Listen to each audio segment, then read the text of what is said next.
Berjumpa kembali bersama saya Gusti Padang. Pada kesempatan ini saya akan menjelaskan tentang gerakan fokuler dengan judul Ut Omnes Unum Sint. Pada kesempatan pertama kita akan melihat sedikit tentang asal-usul atau sejarah awal pembentukan gerakan fokuler ini. Gerakan fokuler dirintis oleh sekelompok perempuan muda ketika Perang Dunia sedang berkecamuk di Italia pada tahun 1943, dipimpin oleh Chiara Lubis yang saat itu berusia 23 tahun.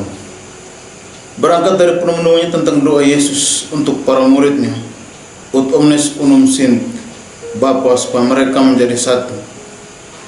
Pada mulanya fokuler merupakan organisasi keagamaan khas Katolik dengan karisma menghidupi ayat Injil dan tidak pernah diimpikan untuk menjangkau banyak orang.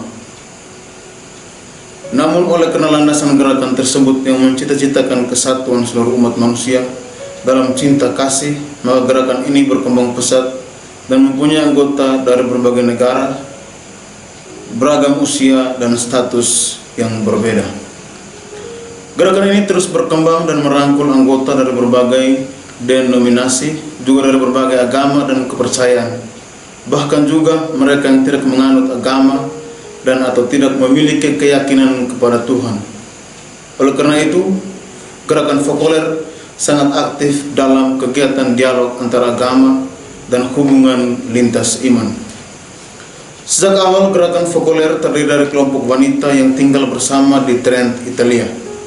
Ketika Perang Dunia Kedua berakhir, banyak dari wanita-wanita ini pindah ke berbagai kota lain untuk menyebarkan gerakan tersebut.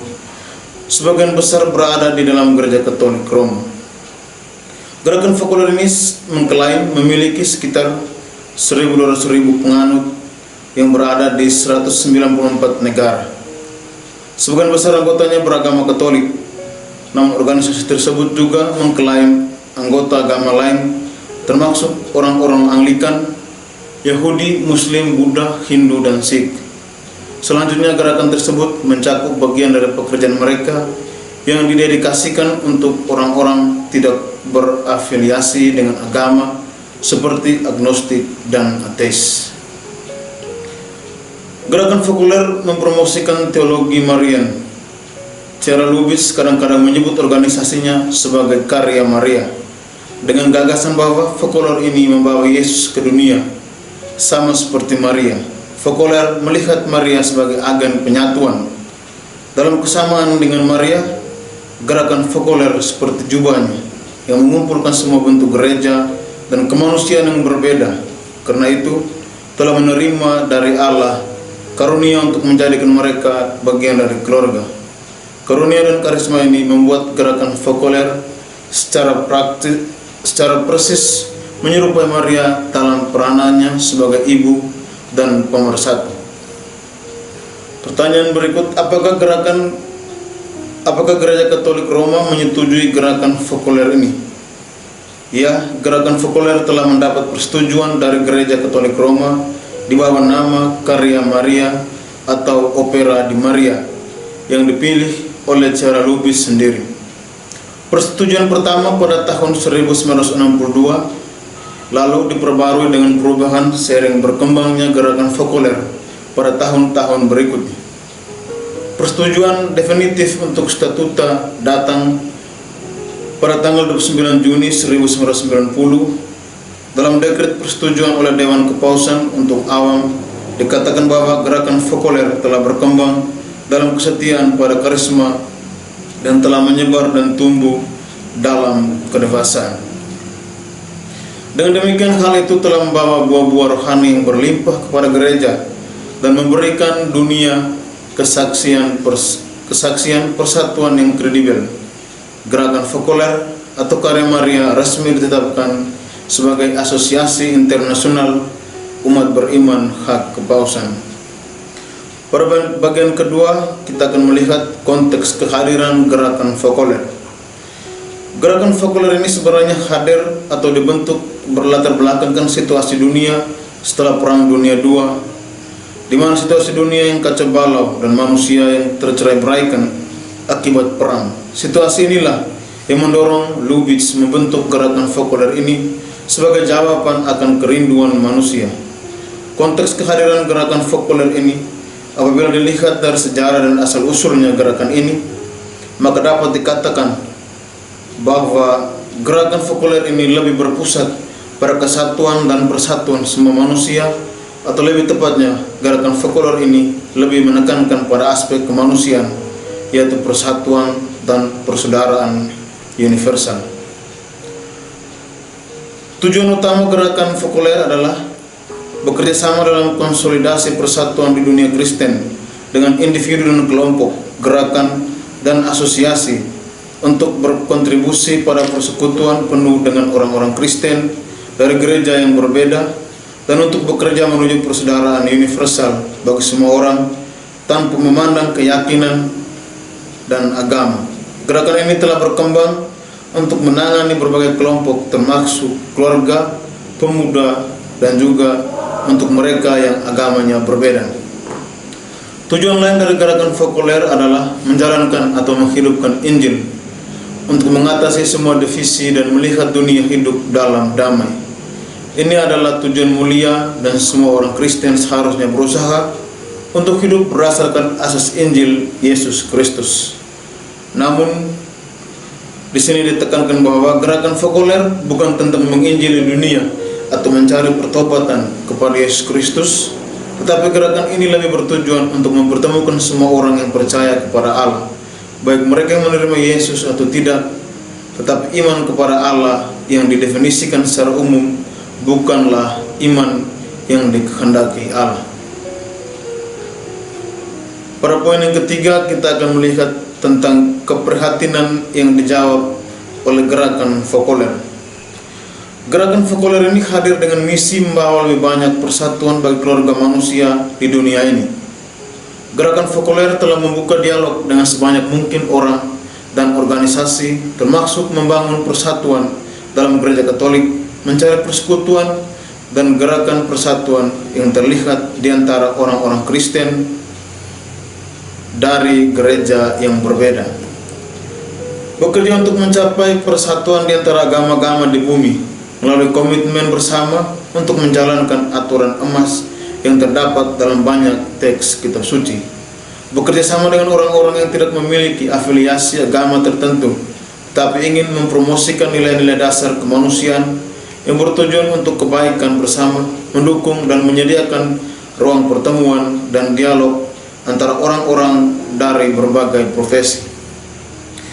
Gerakan fokuler juga menjawab keprihatinan dunia, di mana gerakan ini juga berkarya dan bekerja sama yang diinspirasi oleh semangat mereka sendiri. Dalam hal ini, mereka juga bekerja sama dengan Social Council of the United Nations, ECOSOC, dan merupakan mitra resmi UNESCO. Bekerja untuk mendukung keluarga dan anak-anak yang kurang beruntung dan mempromosikan secara budaya, memberikan beasiswa, mensponsori adopsi dari jarak jauh, dan mendukung sekolah, program pelatihan dan kegiatan pendidikan di 50 negara di seluruh dunia. Juga terdapat sebuah LSM, organisasi dan pemerintah, yang berdiri sejak tahun 1986, mempromosikan pembangunan ekonomi dan sosial di seluruh dunia melalui proyek-proyek kerjasama yang dilandasi semangat persekutuan dan menekankan nilai dari setiap individu. Poin yang keempat, proses menjadi anggota dari gerakan fokuler. Bagaimana kita bisa bergabung dengan gerakan fokuler? Kita dapat menjadi bagian dari gerakan fokuler hanya dengan mengikuti spiritualitasnya dan mempraktikannya dalam kehidupan harian kita. Jika kita ingin memperdalam pemahaman kita tentang spiritualitas dan untuk berpartisipasi dalam berbagai kegiatan gerakan fokuler, kita dapat menghubungi fokuler house terdekat. Jika kita ingin memiliki komitmen khusus di salah satu cabang gerakan fokuler, ada berbagai kursus dan sekolah pembentukan, di antaranya Mariapolis, Kongres, dan sebagainya. Anggota gerakan fokuler termaksud orang Kristen dari gereja yang berbeda dan komunitas gereja, anggota dari agama besar dunia, dan orang-orang yang tidak memiliki kepercayaan agama tertentu. Masing-masing mengikuti tujuan dan semangat gerakan Fokoler, sambil dengan setia mengikuti ajaran iman dan hati nurani mereka sendiri. Inti dari gerakan ini adalah komunitas kecil pria dan wanita yang mengabdikan hidup mereka kepada Tuhan dengan semangat kemiskinan, kesucian, ketaatan, dan hidup dalam rumah tangga terpisah yang disebut Fokolers. Orang yang sudah menikah juga bisa menjadi anggota komunitas ini, namun tetap berada dalam keluarga mereka dan setia pada komitmen pernikahan mereka. Mereka juga membuat pilihan radikal yang sama dari Injil dan mewartakan dan menawarkan hidup mereka untuk membawa persatuan di dunia. Poin yang kelima, umat yang menjadi sasaran pastoral dari gerakan Fokoler. Sejak awal gerakan Fokoler ini merupakan gabungan orang-orang dari berbagai budaya, panggilan, dan peran dalam masyarakat yang berasal dari berbagai latar belakang agama dan etnis yang telah berpartisipasi aktif di dalamnya. Kebanyakan adalah orang-orang awam, baik dewasa, yang berkeluarga, remaja, maupun anak-anak. Tetapi ada juga pria dan wanita yang ditabiskan, imam, dan bahkan uskup. Umat yang menjadi sasaran pastoral dari gerakan Fokoler ini adalah semua umat manusia. Hal ini sesuai dengan tujuan gerakan ini dibentuk. Tujuan gerakan Fokoler dibentuk adalah untuk menjadikan semua manusia itu saudara dan saudari secara universal, tanpa melihat perbedaan yang ada, baik itu perbedaan agama, budaya, pekerjaan, status, dan yang lainnya. Gerakan Fokoler ini sampai di Indonesia, tepatnya di Yogyakarta pada 2 Juli 2011. Kemudian pada tanggal 2 Juli 2011 gerakan ini diresmikan. Di kota ini ada 2 rumah Fokoler, yaitu rumah Fokoler pria yang berada di Kelurahan Pandaian, Kecamatan Umbul Harjo, dan rumah Fokoler wanita di Perumahan Timbawa Asri, Melati, Wetan. Selain di Yogyakarta, ada juga Fokoler wanita di Medan, Sumatera Utara yang berdiri sejak tahun 2014. Tujuan Fokoler adalah menjadikan semua orang mampu membuka diri dan beradaptasi dengan situasi-situasi lingkungan lokal. Saat ini anggota Fokoler di Indonesia berjumlah sekitar 150 orang. Mereka berasal dari berbagai kota. Mereka dianggap sebagai orang-orang yang berkomitmen untuk menghidupi spiritualitas gerakan Fokoler, spiritualitas persekutuan dan persatuan. Mereka berasal dari usia, profesi, suku, dan latar belakang yang berbeda. Banyak di antara mereka adalah pelajar. Poin ke-6, pokok-pokok pengajaran atau kegiatan dari gerakan Fokoler. Satu kekhasan Fokoler adalah mereka berusaha untuk semakin meyakini iman dengan menghidupi ayat-ayat Injil dalam kehidupan setiap hari. Sebagai orang awam, mereka berkumpul dalam pertemuan untuk berbagi pengalaman dan permenungan hidup sesuai ayat-ayat yang dikutip ke dalam sabda kehidupan. Gerakan Fokoler juga membuka ruang kebebasan bagi siapapun untuk memperdalam ajaran kitab suci dan menginspirasikannya kepada umat beragama lain. Beberapa kegiatan para anggota Fokoler antaranya berdoa, bernyanyi, pendalaman Alkitab, mengunjungi orang-orang jompo, melayani anak-anak yang sakit, dan berbagai karya sosial dan kunjungan lintas iman atau dialog. Ada juga sebuah retreat musim panas yang disebut Mariapolis. Retreat ini merupakan kegiatan evangelisasi karena para anggotanya membawa teman-teman non-Katolik untuk mengikuti retreat tersebut. Selain itu, gerakan Fokoler ini juga membantu orang-orang yang membutuhkan, misalnya lewat ekonomi of communio. Ekonomi of communio atau ekonomi of sharing sendiri merupakan sebuah gagasan yang belum pernah ada dalam berbagai mainstream dunia ekonomi. Gagasan ini dilemparkan oleh Cara Lubis dan para anggota gerakan Fokoler serta diimplementasikan oleh orang-orang yang bergerak dalam bidang ekonomi, dan mereka menjiwai bidang pekerjaan mereka dengan keyakinan iman yang sangat radikal. Mereka dapat menyatu dari latar belakang pekerjaan, studi, doa, dan perjuangan sampai pada tingkat kekudusan atau pewartaan hidup Kristiani yang berbeda.